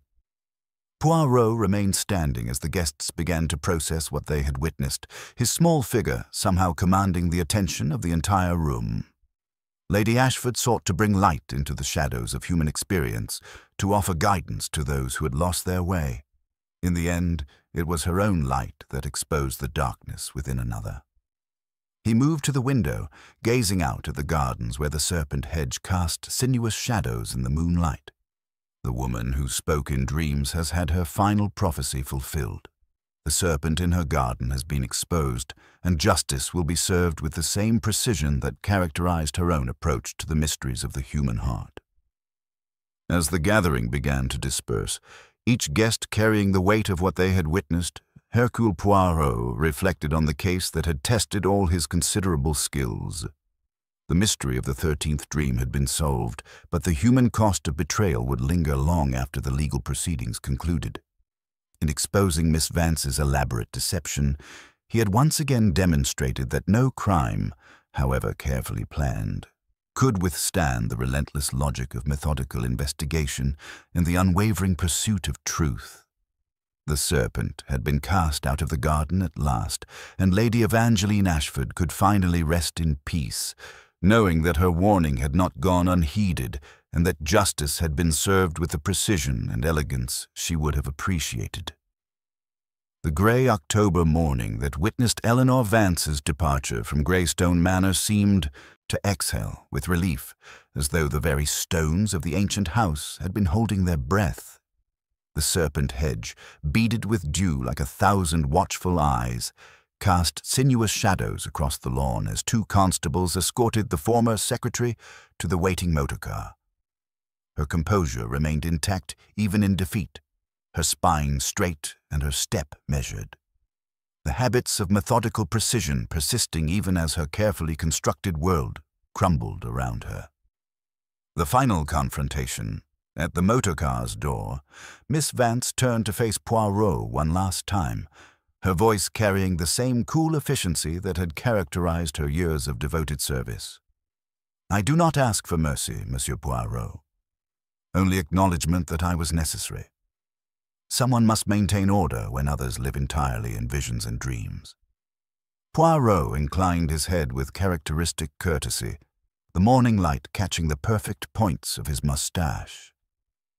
Order is indeed admirable, Mademoiselle Vance, when it serves truth rather than self-interest. But you mistook control for creation, manipulation for management. Lady Ashford's visions, however ethereal they seemed, were grounded in genuine care for others. Your order served only your own ambitions. A muscle flickered in her cheek, the first crack in her professional facade. Had I been born, Lady Ashford, you would have praised my business acumen rather than condemning it. Non, Poirot replied softly but firmly. Hercule Poirot applauds only the acumen that builds rather than destroys, that elevates rather than poisons. You possessed remarkable talents, but you chose to use them as weapons against the hand that fed you. The aftermath of truth. As the motor car disappeared down the tree-lined drive, the remaining household began the delicate process of healing. Inspector Bradshaw's final report revealed the staggering scope of Miss Vance's criminal enterprise. 27 victims across 2 years, financial frauds totaling nearly £100,000, and a network of forged documents that had used Lady Ashford's reputation to legitimize investment swindles. Timothy Ashford, still pale from his brush with the gallows, found Poirot in the morning room and grasped his hand with both of his own. I cannot express what it means to be believed innocent, Mr. Poirot. In my darkest moments, I had begun to doubt my own memory, to wonder if I might somehow have committed a crime I couldn't remember. Take my counsel, young man, Poirot replied warmly. Make yourself useful to your aunt's memory, rather than dramatic about your own narrow escape. Mrs. Whitmore tells me you are helping to restore what can be restored from Lady Ashford's client files. That is worthy work. Timothy nodded earnestly. I've been thinking about that serpent hedge. My first instinct was to have it cut down. Too many painful associations. But perhaps it should remain as Lady Ashford intended. A reminder that gardens and hearts alike can harbor unexpected dangers. Financial reckoning and restoration. Dr. Pemberton's examination of the financial records painted a picture of systematic theft disguised as investment advice. Miss Vance was brilliant in her methodology, he admitted reluctantly. Every theft was calculated to avoid immediate detection, every forged document crafted with perfect attention to Lady Ashford's writing style and business practices. She could have continued indefinitely if her ambition hadn't finally outstripped her caution. Sir Reginald Blackwood, his political dignity somewhat restored now that suspicion had lifted, approached Poirot with genuine humility. My parliamentary colleagues and I lost substantial sums based on what we now realize were Miss Vance's manufactured spiritual insights. I've tendered my resignation from the Rhodesian Syndicate Board and will make full public restitution where possible. Bon, Poirot replied approvingly. You will discover that truth, though costly, proves cheaper than falsehood when the final accounting comes due. The psychological portrait. Miss Victoria. Harrington, her theatrical instincts finally serving genuine emotion rather than calculated effect, struggled to comprehend the depth of the deception. Eleanor seemed so devoted, so utterly trustworthy. She knew exactly which clients were vulnerable, which ones desperate for guidance that might translate into financial success. She turned Lady Ashford's gift for understanding human nature into a weapon against the very people she was trying to help. Poirot nodded gravely. The human heart, mes amis, is indeed a labyrinth of hidden passages and secret chambers. Miss Vance constructed a fortress of efficiency around herself, believing it would render her invisible. But it was precisely her obsessive orderliness that betrayed her. She documented everything so thoroughly that she created the very evidence that would convict her. The household's recovery. Mrs. Whitmore, her grief now tempered by the satisfaction of justice served, had begun the monumental task of contacting Lady Ashford's clients to explain the deception and arrange what restitution was possible. 20 years I served in this house, she confided to Poirot. I watched Eleanor grow from a nervous young woman into someone I trusted completely. To think she was poisoning her ladyship while I prepared those evening tisanes. I feel complicit in murder. You must not burden yourself with guilt that belongs to another, madame, Poirot replied with gentle firmness. Miss Vance's deception was so complete that even I, with all my experience in criminal matters, required days to penetrate her carefully constructed facade. Your loyalty and devotion to Lady Ashford were genuine. Let that be your comfort. Philosophical Reflections. As afternoon shadows lengthened, across Greystone's elegant lawns, Poirot found himself drawn once more to the serpent hedge that had given Lady Ashford's final warning its symbolic power. The topiary creation, shaped by generations of careful gardening, seemed to embody the complexity of human nature, beauty and danger intertwined, trust and betrayal existing in dangerous proximity. The woman who spoke in dreams understood something profound about the human condition, he mused to Hastings. She recognized that the greatest threats often come not from strangers, but from those we trust most completely. Her final prophecy was not about the future, but about the present danger that lived within her own household. The departure. As their motor car pulled away from Greystone Manor, Poirot reflected on a case that had tested all his considerable skills. The 13th dream had been revealed not as supernatural prophecy, but as the waking nightmare of ultimate betrayal, the trusted confidant who had systematically destroyed the very person she appeared to serve with such dedication. Another serpent cast out of paradise, Hastings observed as the manor disappeared behind the turning trees. Oui, mon ami, Poirot replied thoughtfully. But paradise, once lost, is not easily regained. The scars of such betrayal run deep, and trust, once shattered, requires great patience and wisdom to rebuild. He adjusted his tie with characteristic precision. Still, justice has been served, and that is no small thing.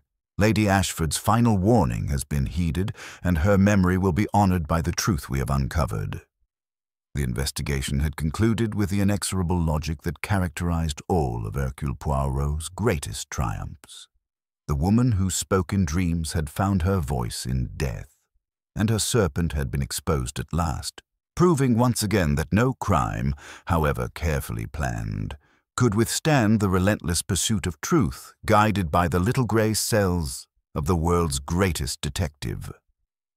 The autumn morning that found Hercule Poirot arranging his breakfast with geometric precision seemed to exhale the satisfaction of justice properly served.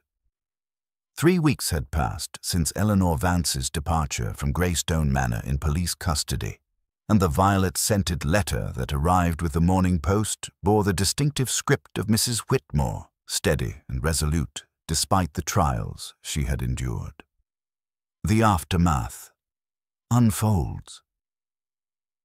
The solicitors have begun untangling her ladyship's affairs, Mrs. Whitmore wrote with characteristic directness. Master Timothy has surprised us all. He's taken to the work with genuine dedication, cataloguing journals and restoring what Miss Vance's deceptions corrupted. The serpent hedge remains, but we're reshaping it into something that speaks of renewal rather than betrayal, as you suggested. A second envelope, bearing the robin's egg blue of Sir Reginald's Mayfair Club, contained a confession that managed to be both humble and dignified. I do not expect forgiveness for my credulity, the politician had written, but I have made public restitution where possible and withdrawn from all ventures that relied upon manufactured prophecy rather than honest judgment. Inspector Bradshaw's official report arrived with the square efficiency of legal conclusion. Eleanor Vance had entered a plea of guilty to charges of murder and extensive financial fraud. The investigation had revealed the staggering scope of her criminal enterprise. £150,000 stolen from 27 victims across 2 years, all orchestrated through her position of absolute trust. The discovery of truth.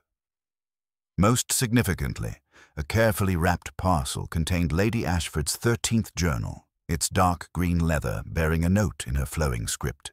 For Monsieur Poirot, it was never a dream, you see, but the waking of a sleeper. Trust the heart that notices. The journal's pages revealed not mystical visions, but sharp observations about human nature. Lady Ashford had documented her growing suspicions about her secretary's true motives, noting talent without kindness, and describing how Eleanor had gradually assumed control over client relationships while maintaining the facade of devoted service. She understood the mechanism before I arrived, Poirot explained to Hastings, closing the journal with reverent care. Not the physical details of the poisoning that required my little grey cells, but the essential nature of the betrayal. She recognized that the serpent in her garden wore a familiar face. Justice and restoration. Dr. Pemberton's visit that afternoon brought news of the ongoing restoration efforts. Timothy Ashford has proven remarkably capable, he reported. He's working with Mrs. Whitmore to contact every client affected by the fraud, offering what restitution the estate can provide. Several victims have written back expressing gratitude for the honesty that followed the deception. The psychological evaluation of Eleanor Vance had revealed a mind that rationalized murder as business efficiency. She genuinely believed she was more qualified than Lady Ashford to manage the spiritual consultation practice, Dr. Pemberton explained. In her view, the murder was simply the final step in a corporate reorganization that would allow the business to operate more effectively under her direct control. The symbolic resolution. The transformation of the serpent hedge had become a community effort, with Timothy's artistic vision guiding the gardener's careful work. The sinuous coil of betrayal was being reshaped into the circular Ouroboros, the ancient symbol of renewal and eternal cycles, representing the triumph of truth over deception. The garden will remember, Poirot observed thoughtfully, but it will remember wisdom rather than treachery. Lady Ashford understood that endings can become beginnings when justice finally emerges from shadow into light. Philosophical reflection. As evening settled over London, Poirot reflected on the case that had tested all his considerable skills. The woman who spoke in dreams had indeed possessed prophetic abilities, but her most crucial vision had been the waking recognition of betrayal by someone she trusted completely. The human heart, Hastings, is indeed a garden, he mused, adjusting his tie with characteristic precision. It requires constant tending, careful attention to distinguish between what nourishes and what corrupts. Lady Ashford cultivated trust and offered guidance to those who had lost their way. Eleanor Vance perverted that gift, turning intimacy into opportunity for murder. The final truth. The case had demonstrated once again that the greatest mysteries often lie not in supernatural phenomena, but in the complex motivations of the human heart. Eleanor Vance's elaborate deception had been unraveled through methodical observation and logical deduction, proving that no crime, however carefully planned, could withstand the relentless pursuit of truth. "Take care, mon ami," Poirot said as they prepared for their evening walk. "When someone speaks of loving order, ask whether they love it for the peace it brings to others or the power it brings to themselves. Between those two answers lies all the difference between a garden and a serpent." The investigation had concluded with the inexorable logic that characterized all of Hercule Poirot's greatest triumphs. The serpent had been cast out of the garden at last, and though scars would take time to heal, justice had prevailed with precision and elegance. Lady Ashford's final prophecy had been fulfilled, her memory honored by the exposure of the deception that had cost her life, and the truth had emerged victorious from the shadows of Greystone Manor. The crisp December morning that brought Hercule Poirot back to Greystone Manor carried with it the satisfaction of justice properly concluded and wisdom earned through suffering. 6 months had passed since Eleanor Vance's departure in police custody, and the invitation that had summoned him bore the elegant script of Mrs. Whitmore, announcing the dedication of the Evangeline Ashford Memorial Garden and the formal opening of the foundation established in her memory. The garden transformed. The serpent hedge that had given Lady Ashford's final warning its symbolic power had been completely reimagined under Timothy Ashford's artistic direction. Where once the topiary had coiled with sinister intent, now it formed the graceful circle of the Ouroboros, the ancient symbol of renewal and eternal cycles, representing the triumph of truth over deception. It seemed appropriate, Timothy explained as he guided Poirot through the transformed grounds, his nervous energy replaced by genuine purpose. Aunt Evangeline always said that endings could become beginnings when wisdom emerged from tragedy. The serpent that once threatened now represents the eternal cycle of justice and renewal. Mrs. Whitmore, dignified in her black dress but with eyes that held peace rather than grief, had overseen every detail of the transformation.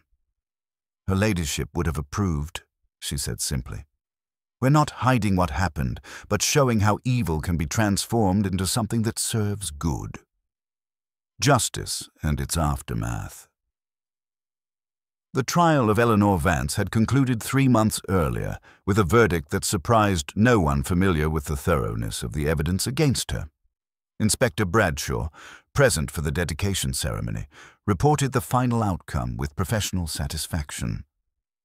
25 years, he announced quietly to Poirot as they stood before the memorial plaque. The judge noted that while her methods were sophisticated, her betrayal of trust was fundamental. She showed no remorse, only irritation that her planning had been discovered. The prosecution used her own journals. That obsessive documentation that she thought would protect her became the very evidence that ensured her conviction. Eleanor Vance's meticulous records had revealed the staggering scope of her criminal enterprise. £150,000 stolen from 27 victims across 2 years, all orchestrated through her position of absolute trust. The investigation had uncovered a network of forged documents, manufactured investment opportunities, and systematic exploitation of Lady Ashford's reputation. The Memorial Foundation. The most significant transformation had been the establishment of the Evangeline Ashford Memorial Foundation for Ethical Investment Guidance. Timothy, using his inheritance with unexpected wisdom, had created an organization dedicated to preventing the kind of systematic fraud that had destroyed his aunt. We've helped recover nearly 70% of the stolen funds, Timothy reported with quiet pride. More importantly, we've established protocols to prevent future deceptions. Every investment recommendation must be verified by 2 independent analysts, and all client communications are documented and reviewed. The Foundation's offices in Mayfair bore a mission statement framed in the reception area, quoting Lady Ashford's own words. True prophecy lies not in predicting the future, but in understanding the present with sufficient clarity to make wise choices. Personal transformations. Sir Reginald Blackwood, his political career ended but his integrity restored, had found new purpose as an advocate for investment regulation. I lost my fortune to Eleanor's schemes, he had admitted publicly, but I gained something more valuable, the knowledge that true prosperity comes from honest work rather than manufactured miracles. Dr. Pemberton's study of the case had contributed to criminal psychology, his paper examining how trusted individuals could exploit their positions for criminal purposes. The most dangerous criminals, he had written, are often those who appear most helpful. They understand that trust, once given, creates opportunities for exploitation that no external observer would suspect. Miss Victoria Harrington had channeled her theatrical talents into legitimate purpose, mounting charity performances with proceeds donated to fraud victims. Even Major Fitzgerald had found meaning in the experience, using his intelligence background to help the Foundation identify potential investment scams before they could claim victims. Poirot's reflection. Standing in the Chamber of Visions, now transformed into a peaceful library where the Memorial Foundation's research was conducted, Poirot reflected on the case that had tested all his considerable skills. The heavy curtains had been replaced with clear glass that welcomed natural light, and the mantel clock ticked steadily, no longer a symbol of stopped time but of life continuing with purpose. "The woman who spoke in dreams, Hastings," he said quietly to his companion, "understood something profound about the human heart. She recognized that the greatest dangers often come disguised as the greatest comforts. Eleanor Vance offered perfect efficiency, absolute reliability, and complete devotion, all while systematically destroying the very person she claimed to serve." He adjusted a volume on dream interpretation that now sat openly on the desk, no longer hiding secrets, but offering genuine guidance. The 13th dream was not a mystical vision, but the clearest sight of all, the recognition that betrayal wears familiar faces, and that wisdom lies not in avoiding trust entirely, but in learning to distinguish between those who deserve it and those who would exploit it. The philosophical truth. As afternoon shadows lengthened across the memorial garden, Poirot considered the lasting lessons of Lady Ashford's tragic story. The case had demonstrated once again that no crime, however carefully planned, could withstand methodical investigation guided by an understanding of human psychology. "Take care, mon ami," he advised Hastings as they prepared to depart. "When someone offers to manage your dreams as well as your daily affairs, the line between guidance and manipulation is often thinner than we imagine, and those who cross it most successfully are precisely those we would least suspect." The serpent had been cast out of the garden, but more importantly, the garden itself had been restored to its proper purpose, not as a place of hidden dangers, but as a sanctuary where truth could flourish and genuine wisdom could be cultivated for the benefit of all who sought its shelter. The final departure. As their motorcar pulled away from Greystone Manor for the last time, Poirot reflected on a case that would remain among his most psychologically complex. Not because the mystery itself had been particularly intricate, though Eleanor Vance's methodology had been impressively thorough, but because it illustrated the profound truth that the most dangerous enemies are often those we trust most completely. Another garden restored to its proper order, Hastings observed as the manor disappeared behind the winter trees. "Oui, mon ami," Poirot replied thoughtfully, adjusting his tie with characteristic precision. "But the true victory lies not in the casting out of the serpent, but in the transformation of what remains. Lady Ashford's legacy now serves to protect others from similar deceptions. Her final prophecy, that the serpent in her garden would be exposed, has been fulfilled in ways she could never have imagined." The investigation had concluded with the inexorable logic that characterized all of Hercule Poirot's greatest triumphs. The woman who spoke in dreams had found her truest voice in death, and her warning would echo through the lives of all those who learned from her story. The 13th dream had been no dream at all, but the clearest vision of all, the recognition that wisdom and vigilance must guard the gardens of trust, lest serpents find purchase in the very soil we seek to cultivate. Justice had been served with precision and elegance.